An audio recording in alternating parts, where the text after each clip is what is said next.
Hi, this is Jesse Gregory from Black Table Games, and I'm just going to go over some of the basics of Inglorious Space. First, let's do a little walkthrough of the components. So you can see the game mat right now. One of the things that is kind of special about it is that it actually sizes to the amount of players you have. So right now you're looking at the full 4-player set, but if you have 3 players, you simply overlap these two halves to hide one row.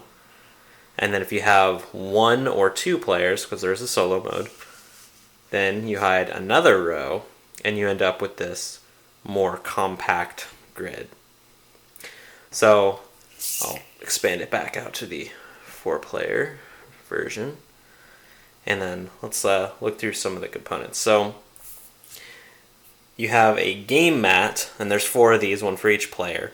And on here, you're going to be doing a few things. You have a spot where you can put all the damage tokens for when your player is taking damage. You have a tray where you can slide upgrade cards into, and then you have the score tracker here, which you take one of these little purple score trackers. Started on the 0, and then every time that you're defeating enemies or gaining points in other ways throughout the game, you can move that along the tracker to keep track of your score. And then finally you have this spot for a mine token, which is a revenge mechanic that we'll get into probably another time. So the actual things that you're going to be interacting with come out of what we call the grid deck. Now that's divided into 2 halves. The first half we have here is called the first contact half. And the enemies that come out of there are usually a little weaker, a little easier to deal with, and they kind of get you ready for the bigger stuff that's going to come out later. In the second half of the game, you're going to be dealing with the second wave deck. And in there's some tougher enemies that you're going to be dealing with, including even kind of a mini-boss type guy with higher health and more significant damage and meaner event cards as well. So in these grid decks, you're going to find, in these enemy cards, you're going to find different events that can pop up randomly as well. And then you're going to find objects, which include things like asteroids, and then also upgrade pods, which don't give you any points, but if you blow them up, you'll get upgrade cards that appear on the board. And certain enemies can give you those as well. So I'll show you the upgrade stack here. So basically when an enemy is defeated on the board, the upgrade actually appears in the spot that they were defeated, and the upgrade doesn't resolve until a player actually goes and collects the upgrade. So the person who gets the final hit on an enemy is going to be the one who gets the points, but somebody else could potentially swoop in and get that upgrade card. And so then we have our actual players, which the core set has the 4 main characters, Richard Type, Victoria Adder, Julius Nova, and Ada Neptune. And they all have their own themed player mat. They all have their own themed command deck, which is what you're going to be using to actually perform the different actions in your turn. And they're all color-coded. And then you also have a sort of cheat sheet for all the different things that you can do, not just the general actions, but the character abilities as well, because each character has an ability that only they can perform. And then if you flip it over, they have a bit of backstory that you can read as well to kind of get a feel for the world that this takes place in. And then you have some other additional cheat sheets for rules and additional scenario narrative content that you can look at as well. So once everybody's chosen their characters, everybody's going to draw 5 cards, and then we're going to spawn enemies and objects into the back 2 rows of the map. And so we always resolve things from the lowest row first and then left to right.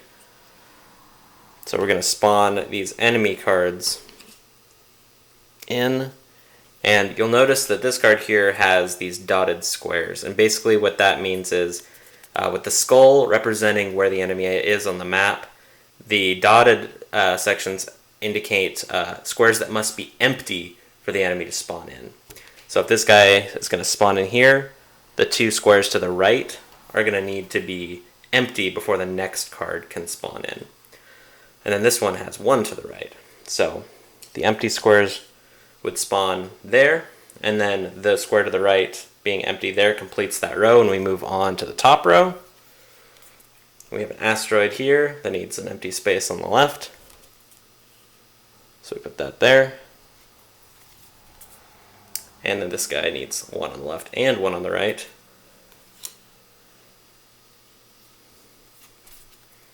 And this guy just needs 1 on the right, which on the right side of the map, it's okay if those empty squares overflow off the map, or on the right, I mean, on the left, then that actually pushes them further out to the right. So this guy can go right in the corner, and we have our back 2 rows. So the deck that all the players are drawing from we call it the command deck. It's based on the D-pads from old game systems. So it's all just arrows that are printed on the cards in 4 different directions, no diagonals. But the things that you can do with these arrows are pretty varied. So to start, there's 3 different kinds of movement, the symbol of which is just normal movement. If I play an up card, my character is going to move up 1 square. And I should mention that as soon as you do an action, regardless of how many cards you have to spend to do that action, it's going to move to the next player. And so if I wanted to do the second kind of movement, say I didn't have an up, then I could use 2 matching cards, in this case 2 downs, to then move up. Basically, if you have a match, you can spend both of them to move in the opposite direction of the directions on the match. And then if you're really desperate, you don't have any of the directions that you want to move in the exact direction you need to go, you can spend 3. They don't need to match, they don't need to be facing any particular direction. 3 of any card will move a space in the one direction of your choice. It's really inefficient to do that, very expensive to do that, but if you're in a tight spot, it gets you where you need to be. So now we can do some combat. So spending a single card, does not matter which direction it is, can fire upward, and it's much cheaper to fire upward. So you want to, as often as you can, be underneath enemies, because it only takes that 1 card to do 1 damage to them. And you have a range of 2 by default. So 1 space ahead, 2 space ahead, I can hit this enemy here named the marksman. Now, if I was to the side of the enemy, and I really wanted to hit him, I could spend 2 cards. Again, doesn't matter the direction, they don't need to be a match. And I could shoot to the left, to the right, or below me. Again, the range is still 2 and the damage is still 1. But as you can see, when you only have 5 cards in a round, shooting for 2 cards is really expensive. So when all your cards, you run out completely, every single player has run out of cards, if there are any enemies that are left, enemies and objects, they're all going to move down, and then new enemies are going to spawn into the back row. And so you really have to be careful, because these enemies, if they get off the board, then they're going to actually do damage to every single player. So you kind of have to work together in addition to, competing for the highest score. And speaking of competing, another thing that you can do with your arrows is called the ram. So if you use a direction that's actually in the direction that you're moving, and there's an empty square that you want to move into on the other side of another player, you can actually push them into a square like that. But then both ships are going to take damage. And it can't be the final blow, so you can't kill somebody like this directly. But you can push them into the line of fire of an enemy, and that enemy can finish them off. So that is actually the only way that you can directly do damage to another player is by ramming them. Normally, if an enemy is in front of you, say, and you wanted to fire at an enemy, like in this situation here, I would actually fire through the other player. I wouldn't be firing at the player. So the last thing that you can spend your command cards on is a unique character ability that only your character has. So in the case, I have this red command deck here for Richard. In his case, I can spend one command card to actually flip his card over into the charge mode, and then the next time that I would fire my attack, he would actually do 2 damage instead of 1, and then I flip him back into his normal mode. One of the other character abilities, for example, is Victoria Adder. She has a deflector, so if I spend a card, I can flip her over, and then the next time that there's an enemy attack pattern that overlaps her, one of the damage that she would take from it is actually reflected back at the enemy. So, there's different character abilities for all the different characters in the core set, and any expansions and everything will all have these unique abilities. So when everybody's out of cards and the enemies that are left over move downward, you'll notice that they have these red squares on the cards. These are where they're actually going to do damage. So again, it's like the dotted squares, which we call gap markers. These are actually the location of the damage. So on this particular Omnigun card, to the left, below, and to the right of him, all those squares would take 2 points of damage. So if he's here and he moves downward, he then performs his attack after having moved down, and in this case would hit both Victoria and Richard for 2 points each because they're overlapped in those damage squares. You'll also notice that they have this upgrade text. Now any enemy or object card that has this green upgrade text on it will actually spawn a upgrade card when it's defeated. So this guy has 5 HP. Once he's taken his 5th point of damage, whoever got the last hit is going to take 4 victory points, as seen here. And then since he has the upgrade text, much like the pod ahead of Victoria right now, his card will get replaced with whatever upgrade card is drawn out of the upgrade deck. Now there's all kinds of different upgrades. Some of them are instant use, some of them are permanent ones that go in that upgrade tray, but it all just kind of depends on what you draw. Now the upgrades don't actually resolve though until a player overlaps and collects that upgrade. And upgrades, like enemies and objects, will fall down at the end of the round. So if there's an upgrade that's way at the top, it'll eventually come down and either get to a player or come off the map entirely. Now when we're spawning new enemies into that back row, sometimes we'll get events. And so these can kind of affect how the game plays out.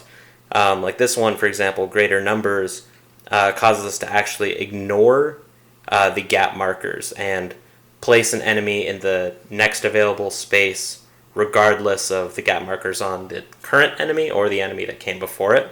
So it can kind of make a more congested spawn pattern for that round. There's 5 different events spread between the grid deck, and they all have unique effects that they're going to change the battlefield. So with the way the gap markers are and the way that you draw enemies out, you end up with some very unexpected, very different spawn patterns each time that you play the game. And so at the end, once you've gone through both decks, assuming everybody made it out alive, or rather assuming at least one person made it out alive, you play until that board is kind of cleared out, and then you see who has the highest score, and that is the person who wins. Now you might be remembering in the components section that I mentioned a mine token for a revenge mechanic. So basically, if an enemy were to come down and wipe out my character, my score is actually going to go down to 0, but I actually still have a chance to win. And the way that works is once I'm dead, once any player that is dead at the beginning of a new round is going to have a mine that they can place, and that's represented by a cube that's their character color.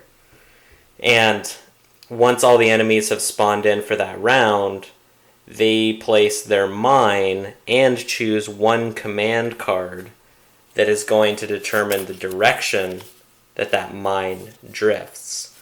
So, for example, if I think that at the end of the round somebody might want to be in this space, I might place a mine here.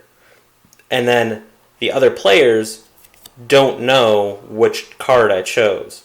So they know that this mine is going to explode at the end of the round in either this space, or this space, because they're all adjacent to the mine, but they don't know which one.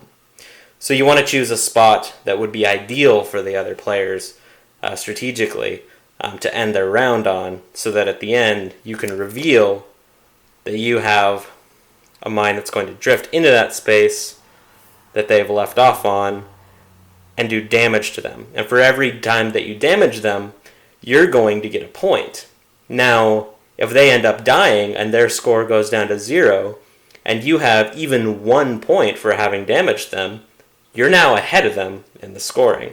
And that's how you can win even if you've died earlier than another player.